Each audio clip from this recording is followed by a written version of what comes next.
नांदगावला संविधान सन्मान सोहळा व नागरी सत्काराचे आयोजन। नाशिकच्या नांदगावमध्ये भारतीय प्रजासत्ताक दिनानिमित्त भारतीय संविधान अमृत महोत्सव निमित्त जागर लोकशाहीचा गौरव संविधानाचा संविधान सन्मान मेळाव्याचे आयोजन करण्यात आले होते। यावेळी नांदगाव मतदारसंघाचे आमदार सुहास अण्णा कांदे यांना भीमशक्ती संघटनेच्या पदाधिकारी यांच्या हस्ते संविधान प्रत देऊन नागरी सत्कार करण्यात आला। या सोहळ्याला शिवसेना उपनेते प्रवक्ता राजू वाघमारे, नाशिकचे माजी महापौर अशोक दिवे, राष्ट्रवादी काँग्रेसचे प्रदेश सरचिटणीस माणिकराव भडंगे, माजी नगराध्यक्ष चेतन पाटील, युवासेना जिल्हाध्यक्ष फरहानदादा खान आदी मान्यवर व्यासपीठावर उपस्थित होते। या प्रसंगी सामाजिक क्षेत्रातील उल्लेखनीय कामगिरी करणाऱ्या नागरिकांचा मान्यवरांच्या हस्ते ट्रॉफी देत गौरव करण्यात आला। आवाज न्यूज मराठी, नांदगाव। नांदगावचे आमदार, तरुण तडफदार नेते, आमचे मित्र, आमचे सहकारी आदरणीय आमदार सुहासजी कांदे उर्फ अण्णाजी यांचा नागरी सत्कार, या दोन गोष्टी जुळून आलेल्या आहेत।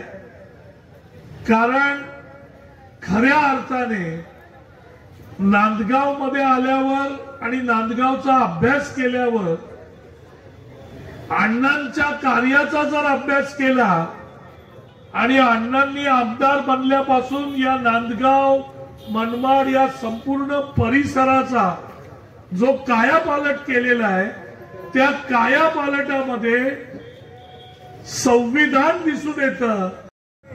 या देशामध्ये, या देशाला लोकशाहीमध्ये टिकवण्याचं काम जर कोणी केलं असेल तर ते एका संविधानाने केलेलं आहे। संविधानामुळे आज आदरणीय पंतप्रधान नरेंद्र मोदी जे एकेकाळी चहा विकत होते ते या देशाचे पंतप्रधान होऊ शकले, ते फक्त संविधानामुळे। शिवसेना पक्षाचे सर्वोच्च नेते, या महाराष्ट्राचा लाडका भाऊ आदरणीय एकनाथरावजी शिंदे साहेब जे रिक्षा चालवत होते, ते या महाराष्ट्राचे मुख्यमंत्री बनू शकले फक्त आणि फक्त संविधानामुळे। या संविधानामध्ये ही जी ताकद आहे, की ती ताकद परमपूज्य डॉक्टर बाबासाहेब आंबेडकरांनी आपल्या प्रत्येकाला दिलेली आहे। कि बादशाह के इलाके में आके, बादशाह के इलाके में आके उनका पता पूछते नहीं, तो उन्होंने किया हुआ कार्य जो रहता है वो अपने आप आपको बादशाह का रास्ता बता देता है। तसं या नांदगाव मध्ये आल्यापासून, मनमाड पासून येईपर्यंत सगळ्या कार्यकर्त्यांनी दिलेली माहिती, त्याच्या अगोदर मी गोळा केलेली माहिती, हे बघून अभिमान वाटतो की आमच्या पक्षाचे आमदार, आमच्या पक्षाचे नेते आदरणीय अण्णाजींचं काम मी मगाशीच सांगितलं। आता ते स्वर्गीय गोपीनाथ मुंडेजींचं स्मारक बांधतायत, शिवसृष्टी त्यांनी बांधली, डॉक्टर बाबासाहेब आंबेडकरांच्या स्मारकाचं त्यांनी काम केलं, अहिल्याबाईंच्या स्मारकाचं काम केलं। म्हणजे समाजातील प्रत्येक घटकाला बरोबर घेऊन जाणारा माणूस कोण असेल, खरा नेता कोण असतो, तो आदरणीय सुहासजी कांदे साहेब आहेत, तुमचे अण्णा आहेत। तुमचं भाग्य आहे नांदगावकरांचं की तुम्हाला अण्णांसारखा नेता मिळाला। आणि मला ही खात्री आहे की महाराष्ट्रात याच्यापूर्वी नांदगाव कुठे दिसत नव्हतं, पण आता नांदगाव अगदी ठळक दिसायला लागलंय। आणि त्याचं सगळं श्रेय जर असेल तर ते आदरणीय अण्णाजींना आहे। गावात कांदे आहेत तर कांदे खूप तिखट आहेत, ते पाण्यात ठेवायला पाहिजे, बरोबर आहे। पण ते कांदे, हे कांदे पाण्यात ठेवण्याचे नाही आहेत, हे कांदे बाहेरच ठेवण्याचे आहेत आणि या असेच तिखट राहिले पाहिजे अशी आमची इच्छा आहे. म्हणजे अर्ध माझं बरोबर होतं. खरोखर अण्णा सुहासजी, मला भाग्य आहे की मला तुमचा नागरी सत्काराला उपस्थित राहण्याचं भाग्य मिळालं. आणि तुमच्या नांदगावकरांना मी सांगू इच्छितो की कदाचित 2.5 वर्षांनी तुम्हाला कदाचित गोड बातमी मिळेल. नांदगाव शहराचे आमदार मंत्री झालेले असतील, ही बातमी तुम्हाला मिळू शकते. आणि जर ती 2.5 वर्षात नाही झाली तर माझ्याकडून लिहून घ्या की पुढच्या निवडणुकीमध्ये महायुतीचंच सरकार येणार आहे, शिवसेनाच निवडून येणार आहे. आणि त्याच्यामध्ये नक्कीच आदरणीय अण्णा हे मंत्री असणार आहेत, हे माझ्याकडून तुम्ही लिहून घ्या.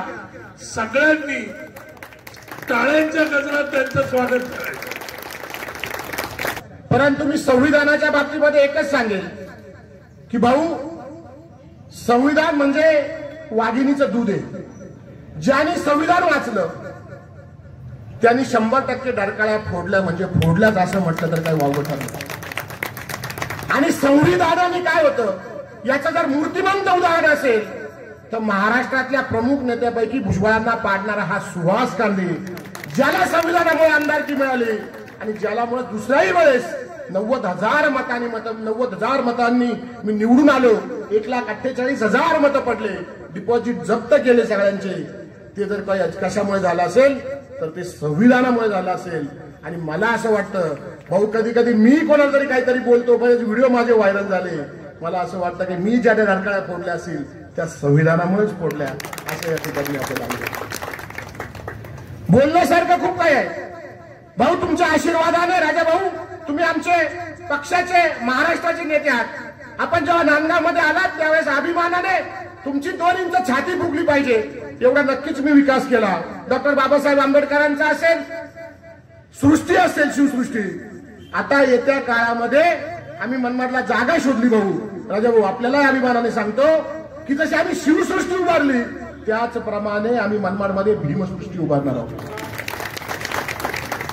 बाबासाहेब आंबेडकरांचे जे पुस्तक लिहिले असेल ते, संविधान असेल ते, बाबासाहेब राहिले आमच्याकडे हॉस्टेलमध्ये मनमाडमध्ये, ती खोली सुद्धा आम्ही सुसज्ज करणार आहोत. आणि आता आम्ही आमचं पुढचं जे टार्गेट म्हणतो किंवा आमचं जे काय असेल पुढचं, ज्या माझ्या माता भगिनी आज सुरक्षित आहेत, गोरगरिबांना न्याय मिळतो, मतदानाचा हक्क मिळतो, माझं मत मांडण्याचा अधिकार मिळतो, त्याला जे कारणीभूत असेल ते संविधान असेल, त्या संविधानाचा सुद्धा आम्ही तिथे मोठा उद्धार करणार आहोत असं या ठिकाणी मी आपल्याला सगळ्यांना आवर्जून सांगतो. आणि भाऊ, येत्या लवकरच सगळे पुतळे झाले, परंतु आमच्या मनमाडचा डॉक्टर बाबासाहेब आंबेडकरांचा उभा पुतळा आम्हाला बसवायचा आहे.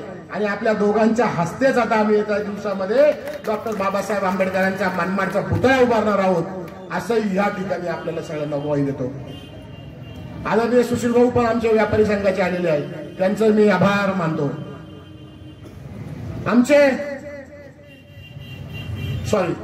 नांदगावचा जो पुतळा आहे, जो अर्धाकृती पुतळा आहे, मनमाडला पूर्णाकृती पुतळा झालेला आहे.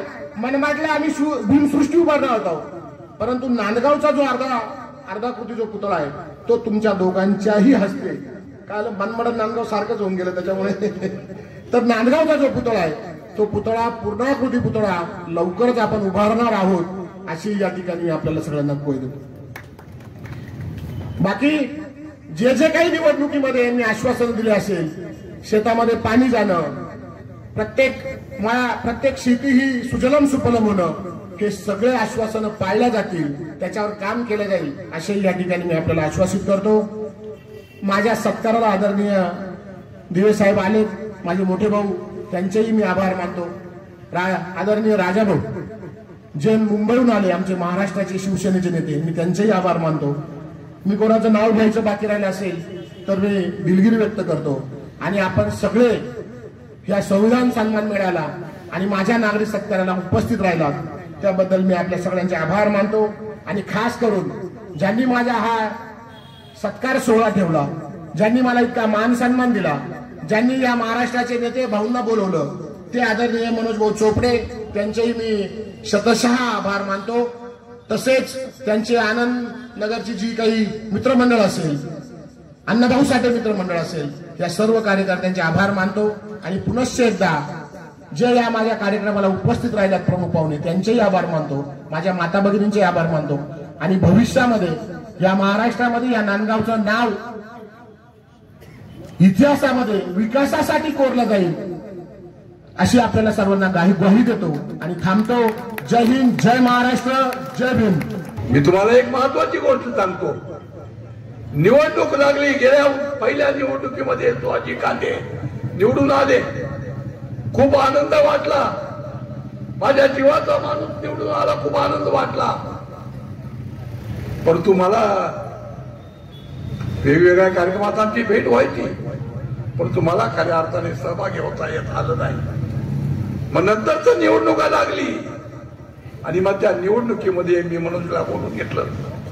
मनोजला म्हटलं बाकीचं काहीच नाही, फक्त सुहाजी कांदे प्रत्येक गल्लीबोळात जाऊन सांगा, भाषणामध्ये सांगा, ओबीसी समाजाचा अस्तित्व निर्माण करणारा, टिकवणारा, एसटी समाजाला तळागाळातल्या लोकांना सांभाळून घेणारा, या नांदगावचा विकास करणारा, मनमाड शहराचा विकास करणारा एकच विकास पुरुष तुमच्यामध्ये आहे, तो म्हणजे सुहास अण्णा कांदे.